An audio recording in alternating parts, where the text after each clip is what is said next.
The other person was very touched, very emotional, but there was no feedback. Okay, I understand. This is also a common moment and problem that we may encounter. I have explained a lot of numbers, combination knowledge points. I have tried very hard and explained it seriously, but the other party just nodded and smiled or replied calmly, okay, I will think about it. Is there such a situation? Yes. Why is this the case? In fact, in simple terms, many students, when introducing number phenomena, it's easy to fall into rote memorization. When you recite things by rote, the listener feels like you're reading from a book, not actually talking to them. But everyone, please know, I'm not denying the effort you put into rote memorization. Memorizing by heart doesn't mean you're not dedicated. On the contrary, being able to recite, being able to memorize the content from the book. I've actually met many students who, when sharing, can recite entire passages from the book to others. This shows you've spent a lot of time and effort. It's a sign that you are truly dedicated. However, what I want to tell everyone is that this kind of introduction usually doesn't work particularly well. The effect is often not that great. Remember, in our previous sessions, we talked about an issue. Putting your heart into it is always the most important thing. But what is the foundation of being truly dedicated? It's not memorization, but understanding. Because only after you truly understand can you express not just what others want to hear, but what you genuinely want to say from your own heart. Many students, while sharing, realize they've memorized and used lots of professional terms. But in the end, what they truly wanted to say isn't expressed.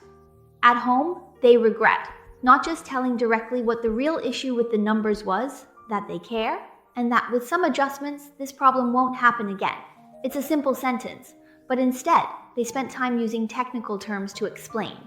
It's also exhausting for customers to listen, and some might not even understand what's being said. Remember, the foundation of being sincere is understanding. Only when you truly understand can you express what you want to say. At the very least, you need to understand what you want to convey and your purpose, right? Only then can you say things that the other person can truly understand and take in, right? So remember, when we share, it's not about following a formula or piecing together knowledge points, but about genuinely putting ourselves in the other person's shoes and considering their life. You all need to understand that there really aren't any truly foolish people in this world. Everyone can genuinely sense whether you are sincerely communicating with them. For example, right now, even though I'm facing a camera, the attitude I have as I express and share my thoughts with you is completely genuine. Now, let me give you a few examples. Since we are studying numbers and learning about them, we know that different life forms, different number combinations, each have their own unique personalities. So when we express ourselves, can we adjust our approach for different people? Can we share with others only after understanding the personality traits of their number combinations? Wouldn't your chances of success be higher this way? The answer is yes. People need to communicate. And with this communication foundation, you're already ahead of others in any field when interacting. You have something extra, which is foresight. You also have something more. You understand this customer, you know this customer, you are clearly aware of this customer's personality, mindset, and all aspects of their life. So on this foundation, you already possess a starting point that others do not have. So for new students, those who hope to help others in life through the study of number phenomena, how can we quickly learn to communicate while understanding others? Let me give you a few examples. Right now, you are watching 100 Essential Questions, the comprehensive ultimate guide for world-first number phenomena profession. However, in real life, when you are facing different clients, what you need to apply must be tailored to each specific client. Let's use a similar set of numbers. For example, people with 1-2 number combinations. What traits do they have? People with 1-2 are impulsive and straightforward. They have strong initiative and aren't afraid of challenges with direct personalities. People like this aren't afraid of hardship when starting a business. So we say people with 1-2 are also very loyal. These are their traits. Now you might say, teacher, I know how to analyze this. I'll just tell them, you're too impulsive and make decisions too quickly. You often act without enough thought, so you need to be steadier and listen more to others. Right now, this number is very bad for you.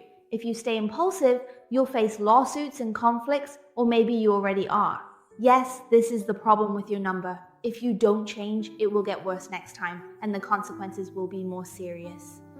Listen, if there are any friends with 1-2 categories watching this, I believe not only do they not feel that you're considering things from their perspective, but instead you're actually provoking their anger. So when you analyze things this way, do you really understand people with 1-2, or do you not understand them at all? We need to know that friends with 1-2 categories have very strong self-esteem, and 1-2 categories are especially competitive. So when you say things like, "You're too impulsive, you act like a child," you never think about the consequences in front of everyone. Their self-esteem is already being hurt at that moment. Their self-esteem is hurt. You say, "Be steadier, stop acting like this. Keep this up and there will be consequences." For friends with 1-2 combinations, this statement is useless since they cannot be more stable. Why do they work so hard in tough environments?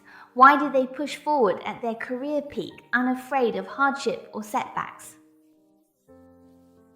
It's precisely because of the driving force behind their impulsiveness.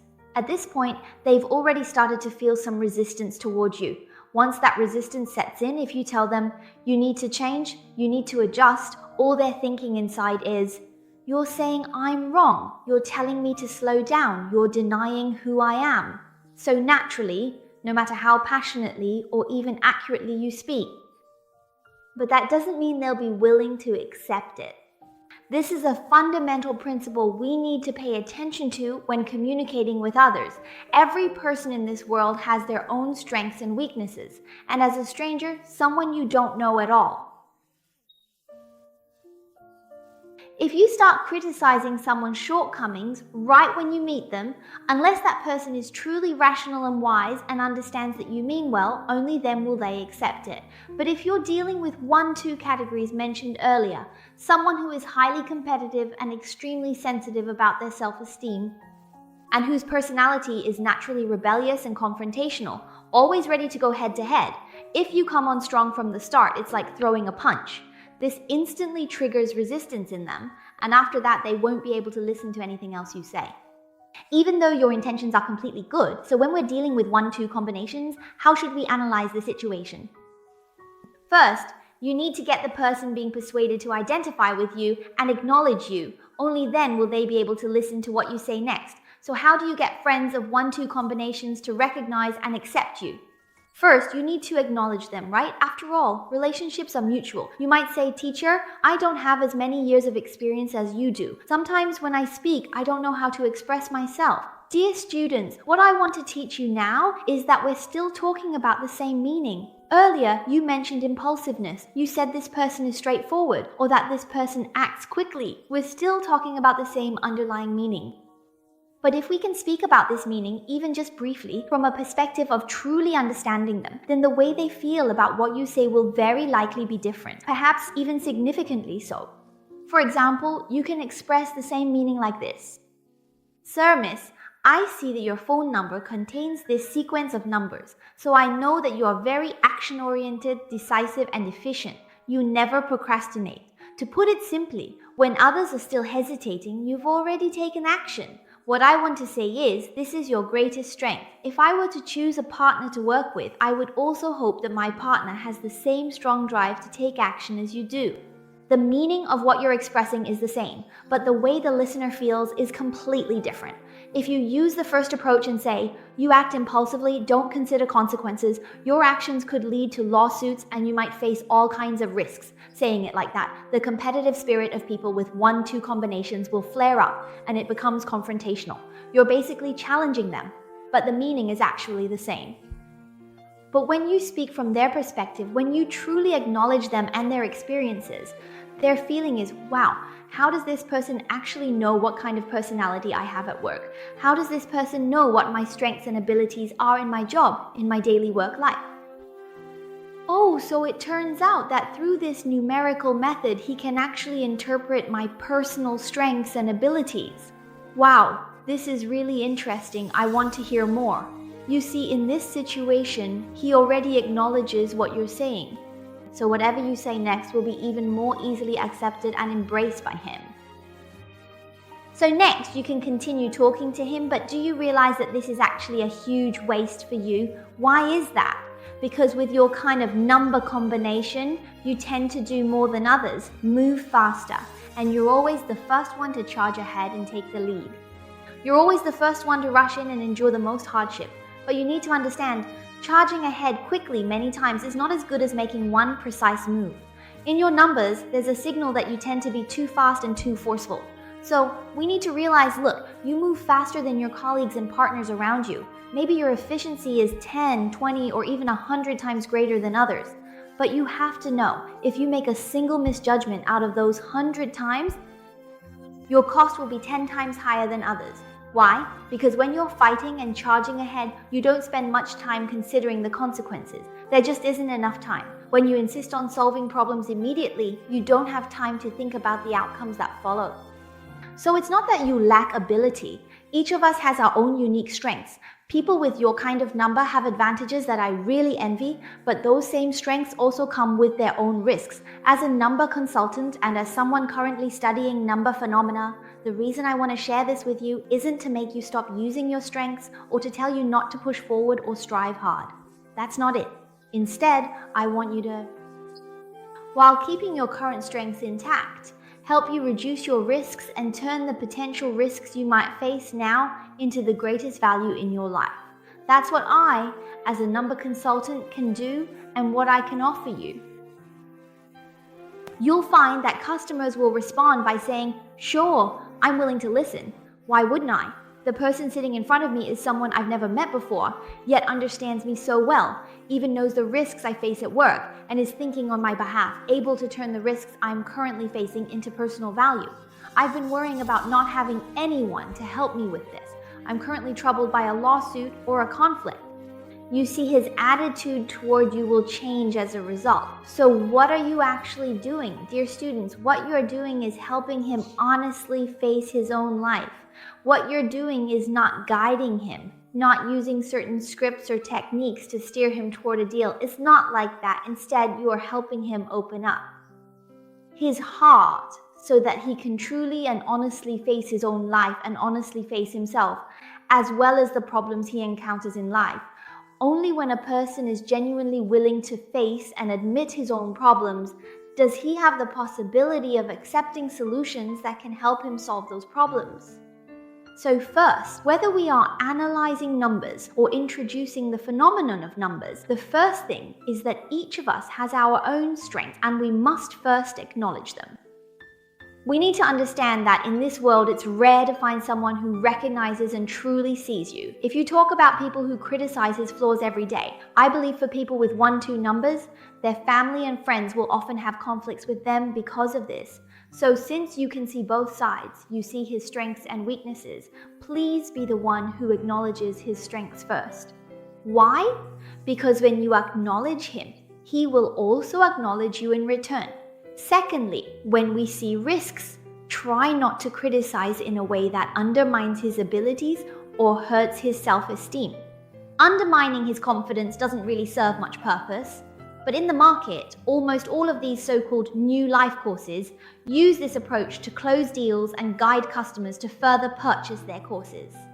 However, in our course, we need to understand that we know our customers completely, we understand all of their needs. So you don't need to undermine them in order to make them trust you. All you really need to do is honestly and clearly lay out the problems and challenges he is currently facing in his life right in front of him. The third point is to provide him with a clear and actionable solution. Explain to him in detail exactly what can be achieved through our course and what positive outcomes he can reasonably expect from personalized, systematic adjustments that are based on his unique life code. Only then will he realize that this conversation, this exchange with you, is meaningful for his life. You all need to understand that in today's restless society, time is the most valuable thing, but also the cheapest. Why? Because nowadays, many people waste their time on junk videos, spending their time on these fast-paced, mind-numbing short videos that only serve to muddle their minds. But we also need to realize that in such a fast-paced society, the amount of time we truly have for ourselves is becoming less and less each day. So when a client is willing to sit in front of you and listen attentively to every word you say, remember that we must bring value to them. We need to make sure they clearly understand the effective solutions we can provide. You are watching 100 Essential Questions, the ultimate guide to world first number phenomena profession. Let's try out these steps together. First, acknowledge and affirm. When you affirm others, they will also affirm you. The second step is to identify the risks that exist in their life. The underlying root causes, the real reasons behind it. Lay them out in front of the person so they know the reasons are already clearly revealed in their individual unique numbers. So what do we need to do? In the third step, we need to have a definite and effective improvement plan. Let's practice together again. This time, let's use 1-8 numbers category as an example. 1-8 category is prone to issues like changes and fluctuations in relationships and marriage, and it's easy to encounter infidelity. Why is this? It comes from people with 1-8 categories, their desires, curiosity, pursuit of novelty, tendency to overthink and be suspicious, and lack of communication with their partner. This is specific to 1-8 numbers. So, among the tens of thousands of factors that can cause marital problems, these are just a few of them, right? So at this point, how would you explain it? If you say things like you're too suspicious or you're paranoid, and because you have this kind of number, either you or your partner will eventually cheat and your marriage can't last, are those statements correct? You could say that for the most part they are correct, but you need to understand that people who have numbers with 1-8 categories, what are they like by nature? By nature, they are people who are more suspicious and not easily trusting of strangers. Usually, they won't give you immediate feedback. Let's go back to the root of this issue. Why do you get so worked up when talking about it? It's because the other person doesn't respond. So, for people with numbers 1-8 categories, when you talk about problems in their relationships or mention that their partner might cheat, they won't give you immediate feedback because they are inherently more suspicious. So let's try using this approach. First, we acknowledge them. You can say something like, in your marriage, you must feel very tired, right? We know that people with 1-8 or 9-7 numbers are easily affected, and their routines are often irregular, so of course they're exhausted. At the same time, they're prone to anxiety and worry, especially those with 8 categories, when combined with 822, 811, 122. Or combinations like 1991, when these types of numbers come together, it's very easy to fall into a state of tension, anxiety, and worry. And you can say, at the same time, you're constantly thinking about how to improve, whether it's in your marriage or in life. But when you start to feel uneasy, you and your partner don't really have a good way to communicate, which often makes your efforts to improve life. This kind of thinking turns into a desire to change. So when someone is constantly dissatisfied with their daily life and wants to change but lacks communication with their partner and at the same time feels extremely exhausted in life, then the changes in your marriage are just one aspect of your life. What I want to tell you is that life shouldn't be lived in such a state. You've already experienced all of this. Now, we can transform your sensitivity, your overthinking, your lack of security, and the instability in your work and life into your greatest strengths in life. You are now watching the 100 Essential Questions, the ultimate guide to world first numbers phenomena profession. Transform them into your greatest value in life. For example, your tendency to think a lot can actually become your planning ability. Your sensitivity can become your insight in life, and your desires can become your creativity. As long as you apply your abilities in the right place and continuously promote the right things to happen in your life every day, then naturally your life will keep improving and progressing day by day. This is exactly what number phenomena can achieve. On the other hand, as we just mentioned, changes in marriage are only one aspect of your life. 1-8 categories also relate to your cardiovascular system. The negative impact on your overall bodily functions is immeasurable. However, through the number phenomena, what we can offer you is a 100% effective improvement plan, whether you choose to learn through courses or adjust through your exclusive individual life code. For your life, this will be the most wise decision and the most valuable choice you can make. So what is the teacher doing by giving you these two examples? What I want to convey to everyone is that by having the knowledge of the number phenomena, you already possess a starting point that others do not. This allows you to stand from the perspective of anyone, to see the needs they want to fulfill in their lives, as well as the challenges they are already facing. You are now watching 100 Essential Questions, the ultimate guide to world first number phenomena profession. From the number phenomenon perspective, we know this is something we can achieve. When you stand in the user's shoes, consider the problems they've already spent so much energy, time, and money trying to solve without success and think on their behalf. Then naturally, they will be willing to further seek out this solution with you. So this is something we need to understand, because we know that number phenomena can help every individual solve the challenging problems in their lives and bring about comprehensive improvement. But the key is that you need to let this user, this visitor, this customer know that the digital phenomenon is able to consider problems from the customer's perspective, to think about issues based on the customer's needs, and to understand the customer. All of these points together reflect your genuine care. When we can't consider things from the customer's perspective, after you finish speaking, you will feel frustrated. Sometimes the person you share with is a very good friend or someone close to you. You know, if they don't make this choice, if they don't take steps to adjust and improve, their life will face even worse situations. Each time you might think, why didn't I just directly point out their current financial problems? If they don't continue to learn and adjust, things will only get worse. If only I had explained that point a bit more clearly, maybe I could have helped this person seize the opportunity to change their life. Dear friends who want to become consultants, when you start having these kinds of reflections, this is not a failure. This is the starting point for you to truly become a professional numbers consultant. Because you are already thinking on behalf of this real living person. So let's remember this principle going forward. When you're faced with customers, friends, or family members who are experiencing marital conflicts, breakdowns in family dynamics, or financial burdens and stress, we don't just coldly throw out some abstract meaning. Instead, we remind them, you have your own strengths, and I can see your efforts and hard work. The state you are in right now has its reasons. It didn't just happen by chance, and rest assured, you still have opportunities. I can assure you that in the next step, you won't have to go through this kind of pain again. When you are genuinely and wholeheartedly speaking to the person in front of you, you won't be thinking about how pleasant your words sound, nor will you care whether your phrasing is elegant or not. Instead, you'll be focused on whether what you say can help her recognize the fundamental reason behind her pain.